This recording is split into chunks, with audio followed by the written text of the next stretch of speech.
Hey everybody, how's it going? So first thing I want to do, I want to apologize for the lack of frequency in updates here. I was going to do these updates regularly, and I got pretty busy.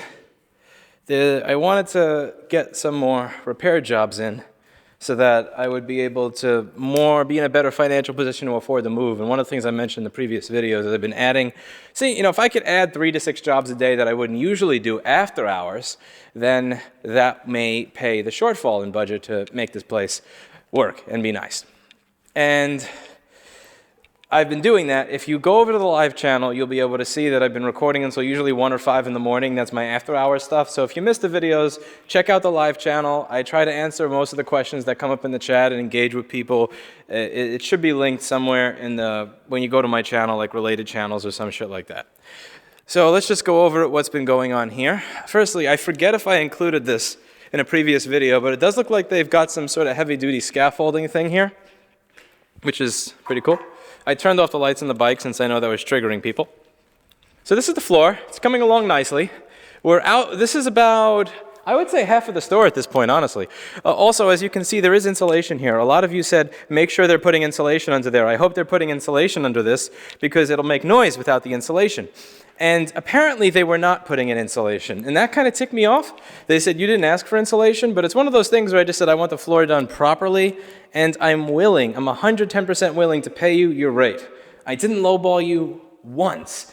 What you asked for, I spoke to other contractors, I got other bids, but when I came back to you, I paid you your asking rate. So you can see the floor in this room. It sounds different, but that's also because this room is smaller and you can tell the echo is way worse in this room.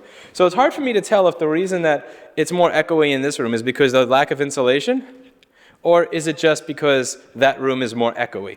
Either way, this is actually really level and fairly nice. This is really, Paul and I came by and we're just measuring stuff with a leveler in all the different spots, and this is not Rick and Morty's true level, but it is one step below it, which is the step that I can afford, and this is fairly close to Rick and Morty's true level. Again, not perfect, but much more usable. I can't imagine, I keep forgetting to bring a trackball, because I have a trackball at work. What I wanted to do is just take the trackball and just toss it so that you could see how bad it is. Because the thing is, I think I'm using the wide angle lens, so you can't really see it, which sucks. But right around this entire area, if I take a trackball and toss it, it immediately flows down. And it's not slow, it's quick that it goes down because of how aggravating the slope is. I can't imagine having somebody sit here. They're going to have back problems, and that's just, again, it's not even just for the employees. I like my employees. I don't want them to have back problems. I also work here. I don't feel like having back problems either.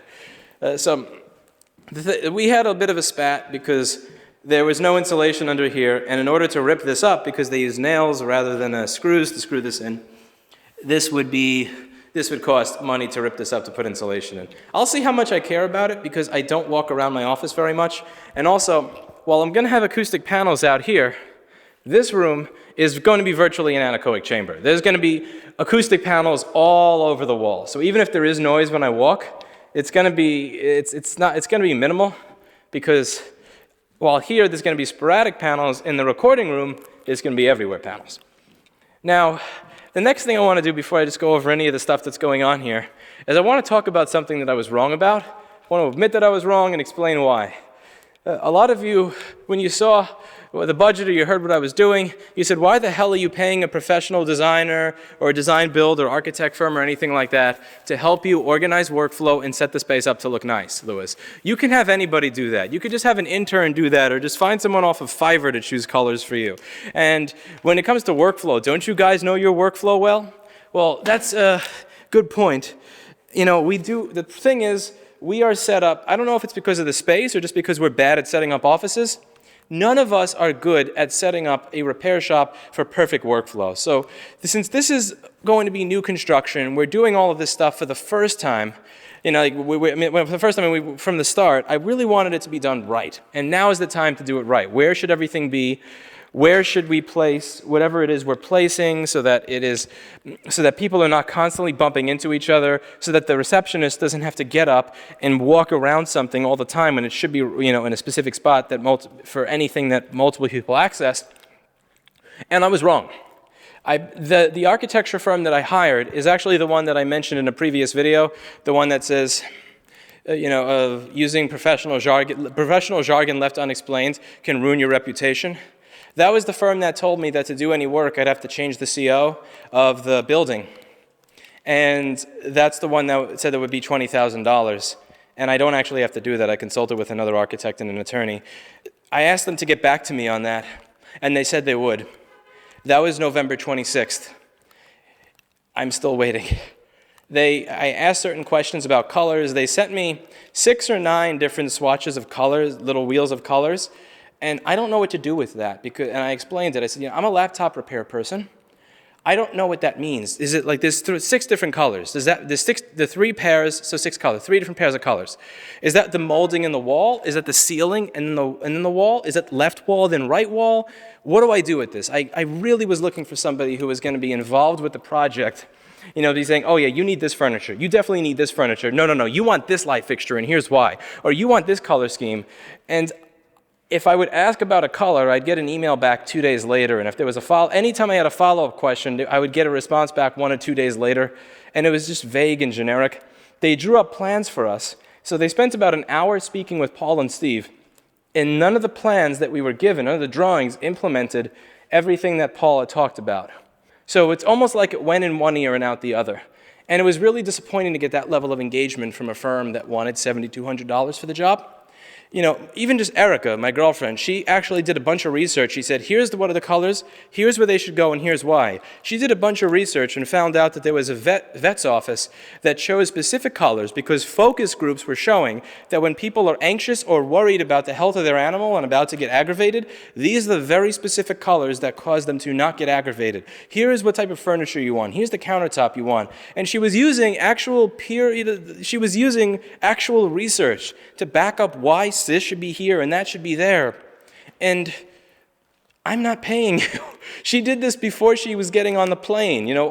After I'm done packing, let me just look this up. And that's the level of engagement that I was getting from YouTube viewers, from live stream viewers, and from people in the Discord was actually greater than that. And what really pissed me off with it was there's this, you kind of feel violated at some point when something like this happens. Let me just explain why. Maybe that's a bit of a, too strong words to use, is that there's this idea that people don't want to pay a professional rate. They want to have everything cheap, and they don't want it done right. So when I go up to a place that looks like a high-end firm, looks like they care about their clients, has decent feedback, I pay their rate, I don't lowball.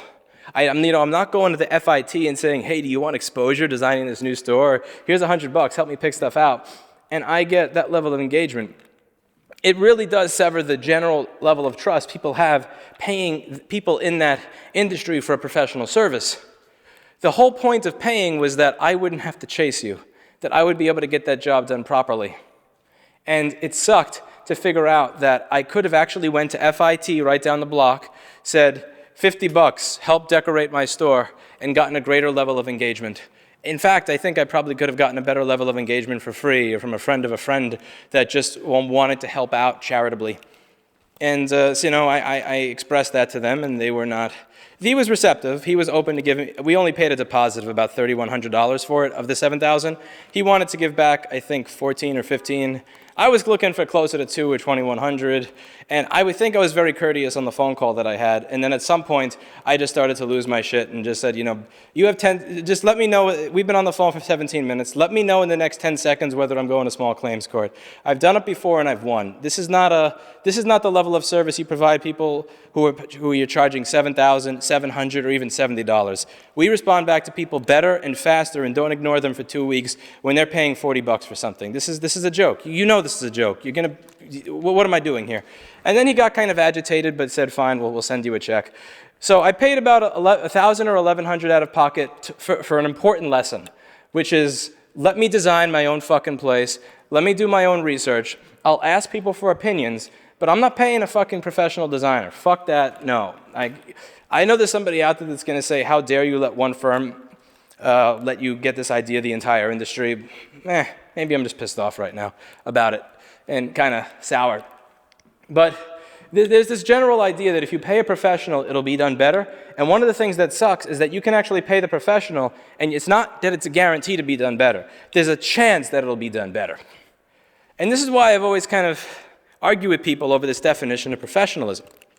There's this idea that professional is having a sexy website. It's having a proper office. It's saying, thank you, sir, thank you, ma'am, yes, sir, not cursing, wearing a suit, wearing, professional-looking clothing. And it's not. Being a professional, as this one guy, I think Tim Giles, he's a recording engineer, his online moniker is Slipperman. I did a video at him a while ago. He said being professional is every single day with every single client getting the work done to a specific level. It's not that you get 100% of the work, but whether your wife divorced you, you're getting screamed at, a family member has cancer, you have a 103 fever, you haven't slept in a month, regardless of what it is, your clients are guaranteed that the minimum that they're going to get is maybe 80-85% of you at your best, but they're never going to get zero. That's what professional means. It's not about not cursing. It's not about what you dress like. It's not about what you look like. Every single day that you have a client, regardless of what's going on in your life, you should be getting a certain level of service. And when the level of service is literally less than what I am getting from people on Discord, that's just fucked. Anyway, I'm just going to leave that alone. The next thing I want to get to here that kind of pissed me off was we had a meeting with the contractor yesterday or 2 days ago, I forget. I haven't been sleeping well, so I kind of lost track of stuff. And they said, so what are you going to do with the bathroom?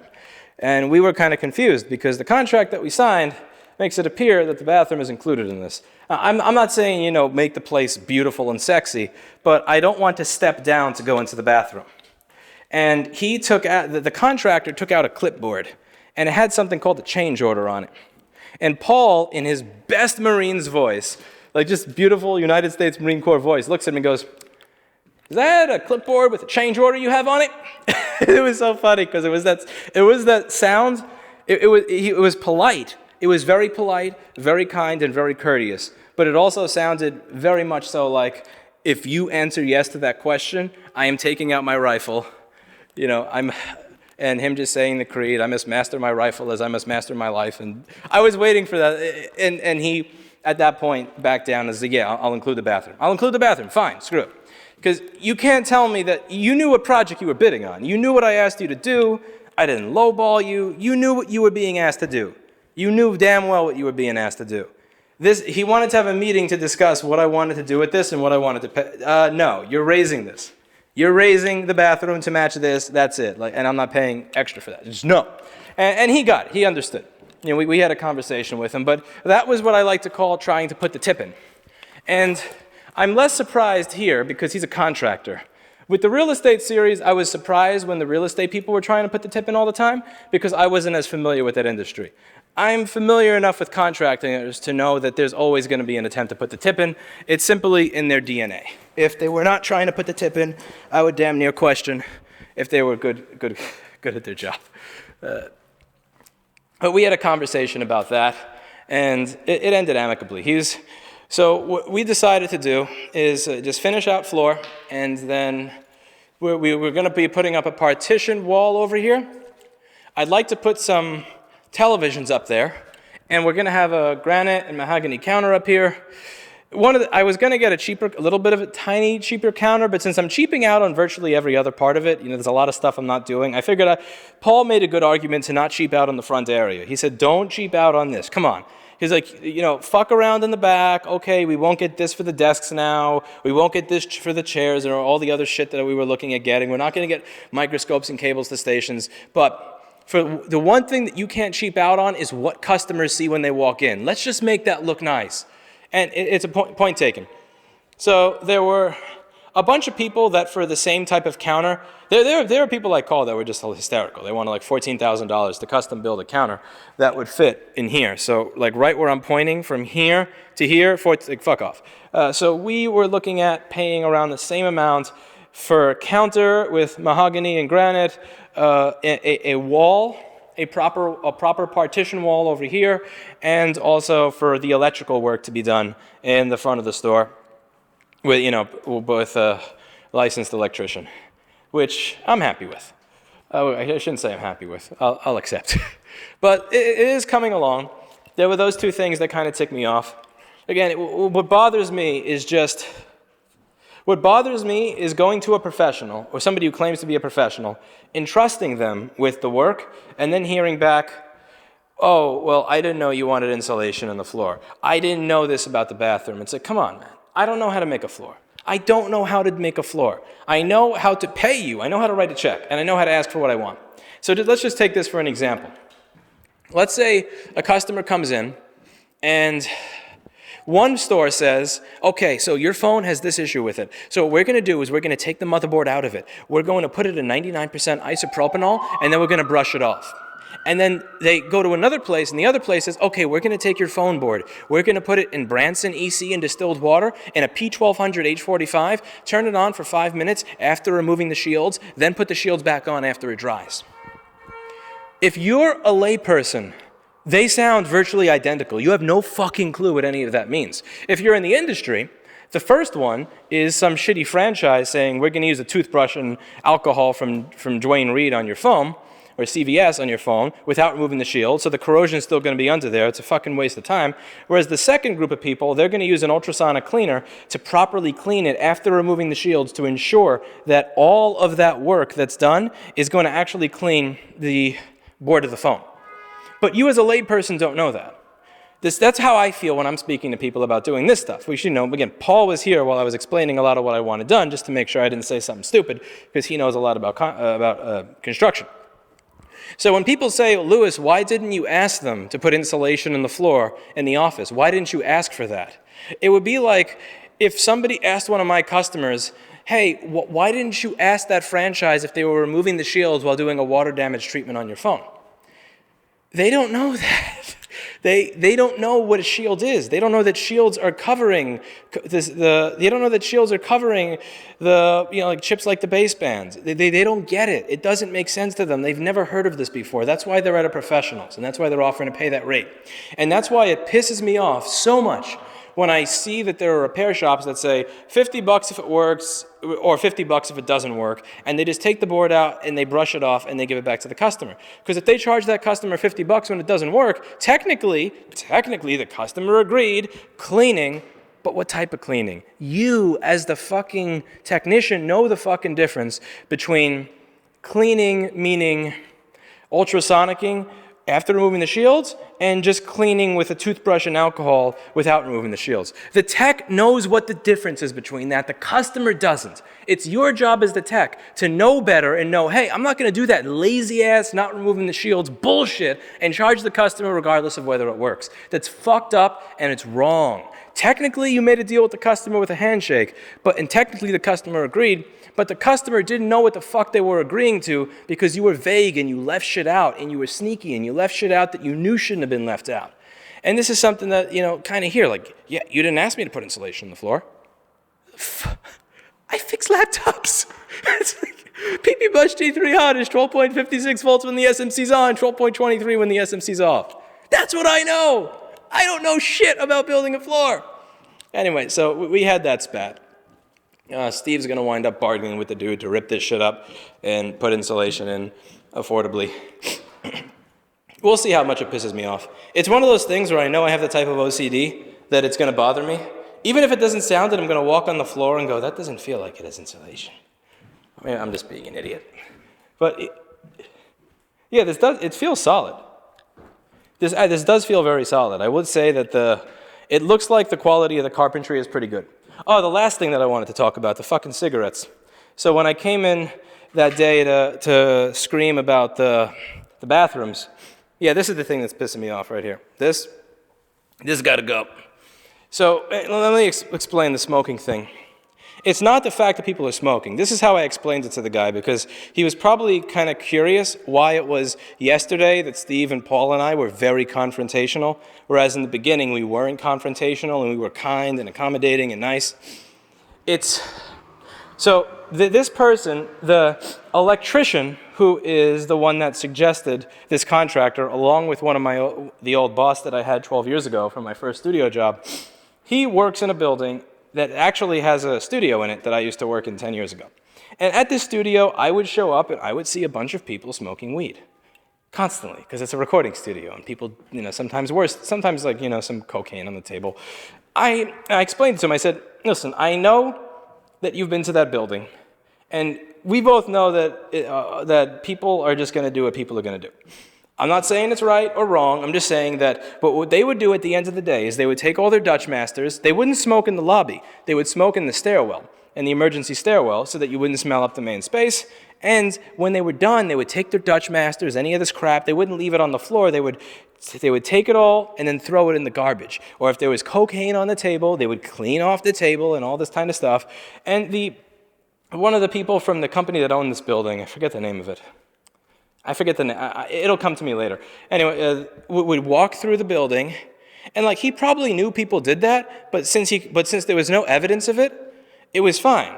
So because what they did is they had the basic respect at the end of the day to clean up that shit. They were doing something that was technically wrong, because I'm putting wrong in quotes because we're getting to a point where marijuana is not going to be illegal. And that's going to happen in my young lifetime. But they were doing something technically wrong, but what they would do out of respect for the building and out of respect for the people they were renting from, they would hide that. They would throw it away, they would tidy and clean that stuff up. So when I see a cigarette there, it's not even that I'm mad at the fact that you're smoking in the space. I am kind of pissed off because I don't want that residue on stuff that I have to clean later. There's already enough cleaning to do here. What I'm pissed off about is that you don't have enough respect that you're willing to clean up the traces of it or hide it.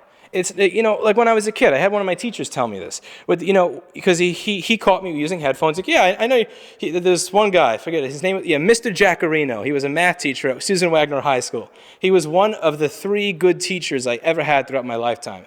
Shout out to Mr. Jaccarino from Wagner High School, by the way, if you're watching this, or if you're still around. Hope he is. And he would say, Lewis finished his test early. Now he is going to listen to some music. Sounds like progressive rock. And he knew I had headphones on, and he was and I asked him about it. It's like, why are you allowing me to do that? You just figured out that I was wearing them, and it's against the rules. And he goes, well, there are kids that put their headphones on, they're bopping their head to it, and it's obviously disrespectful because you don't even care to try to hide it from me so that you don't get in trouble. And they're also not trying to learn, so you're going to wind up failing the test. When you fail the test, I look bad as a teacher. But with you, you're not an A student, but you pass the tests, you study, you ask questions, you try to learn, and you put the little headphone wire all the way up your shirt and going around your back, and you'll have your knuckle like this on your ear, so it's really difficult to see. You have enough respect for me and my classroom to at least hide the fact that you're breaking my rule. And, how I feel about that on any day is what it is, but I can respect that more than somebody that's just head-banging and has their headphones blaring who's not listening to my lesson in my class. That shit can't happen, I'm paraphrasing. And I feel that way with the cigarette thing. If you finish one of your cigarettes and you're like, okay, it's 27 degrees outside, I'm a smoker, I'm addicted to nicotine, it's a construction site that's disgusting, it's filled with mouse poop everywhere, we're going to have to clean this place up anyway, and I'm going to be spending a day here cleaning it up as the construction worker, let me just smoke inside, or have the door open while I'm smoking, but smoke in here because there's free heat provided by the building, and then I get that. But to not clean it up at the end of the day, that fucking pisses me off. And I had a conversation with him today because I wanted to have another conversation with him where I said, I just kind of want you to understand why we were the way we were yesterday. It's a combination. It's, the insulation thing where you didn't tell us that that's something that you weren't doing, and when I kind of trusted you to make those types of decisions, that was aggravating. When you were saying, oh yeah, you bid on a job to level a floor of a 2,200 square foot space, but just pretended the bathrooms weren't a part of it and didn't include that in the bid, when we weren't even lowballing you at an amount of money that's enough that I know there's enough for you to make a profit and fix this, that got me. But then you were about an hour and a half late to the meeting. Steve has a lot of drives to recover and money to make. He showed up early for this. He's waiting here an hour and a half. And while he's waiting an hour and a half for you to show up, we're walking around the place and you see cigarette butts. Can you get how that could piss you off? You know that your boss is paying $400 a day for the place. He's paying you, he knows what he's paying you, which is a good amount for the construction. You're late and you got cigarettes on the floor. So do you understand why it is in the beginning I actually text messaged you and said, thank you so much for getting started right after I gave you the check. Contractors never do that, thank you. To now, where I'm like nickel and diming you and asking for cost breakdowns on stuff and asking how many days people are here and who are these people and what they're doing. Because it's like those little touches that kind of show whether or not you care. And maybe I'm being dramatic about it, perhaps I am. But, you know, when you're paying this amount of money, I think I'm paying an amount of money that is worth you picking that shit up and at least throwing it in the garbage pail. Like, put it in the garbage pail. Do something so that I don't see it when I come here. Show the basic respect to realize, oh crap, I did something that I'm probably not supposed to be doing. Let me just hide that because I have respect for the person who's paying me for this job. And he said, yeah, you know, my best carpenter drives me nuts. He does that shit I tell him not to all the time, but he's my best carpenter, so I had him do it. And making this level was going to be a royal pain in the ass, so I didn't want to send one of the newer people because he probably would fuck it up. It is what it is. It's a New York City contractor. But yeah, this person, the electrician that I'm using he actually lives in the building that I used to work in, and he also came highly recommended when I was having lots of issues finding a contractor by my previous boss, who worked at a place called Progressive Music in the Film Center building. He had a studio there from 1995 to 2008. He closed it during the financial crisis. Newmark Knight Frank was the management company. I forget exactly what it was. I think they tried to raise his rent from $17,500 to $37,500, something ridiculous like that. So he wound up moving. One of the reasons I think it's that when you see Newmark Knight Frank on a building and you see for rent, that you don't call that number because they're not, at least from what I've heard from him, and I trust him, they're not the best of people. But he recommended this contractor, and I was talking to him about it, and he said, you know, anybody that you choose to do this is going to raise your blood pressure and aggravate the fuck out of you. That's a given. But what I can tell you is that from all the projects I've done with him and other contractors, and the quotes I've gotten from them and other contractors, is that at the end of it, it will be done well, and you'll be better off than you were with somebody else. So, I don't know. I'll trust him. We'll see. We will see. There's this thing in the bathroom. I have no idea what this is. Is that an air compressor? It says pump. No. No idea what that is. That's some insulation down there.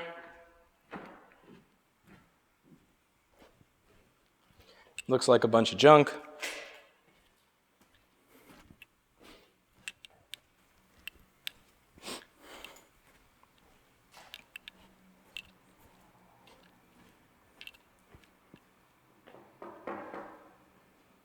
This is cool.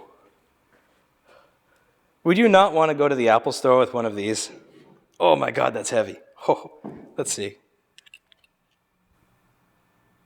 Yeah, this thing is absolute minimum 20 pounds. Oh man. I wonder what that's for. Maybe that's for if Steve and I show up and piss him off again. I'm gonna have to get a bigger hammer if that's the case. This thing is seriously cool. Wow. Man. Again, just to be clear, I'm not recommending this, nor am I advocating for it. I just had a happy little dream of just a walk to the Apple store. All right, we got some old shitty IP cameras over there. That's got, not analog cameras over there. That shit's got to go. But this is coming along nicely.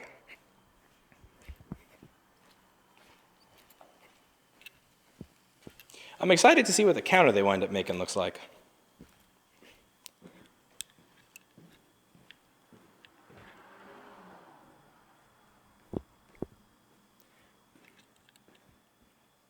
Yeah, at first I was kind of wondering to myself, am I being too OCD? Am I really being too OCD by trying to get a level floor done like this? But when I step on here and I walk around and I compare it to that, no. I was thinking that on the ride over here. I was thinking to myself, was I being a little too OCD? Was I being too picky? Was I being too much of a demanding client? But no, absolutely not. I would be really, really aggravated with myself a year from now if I chose to work on this instead of that. Because this is where I'm spending 8, 10, 12, 16 hours a day. Gotta have some basic level of comfort.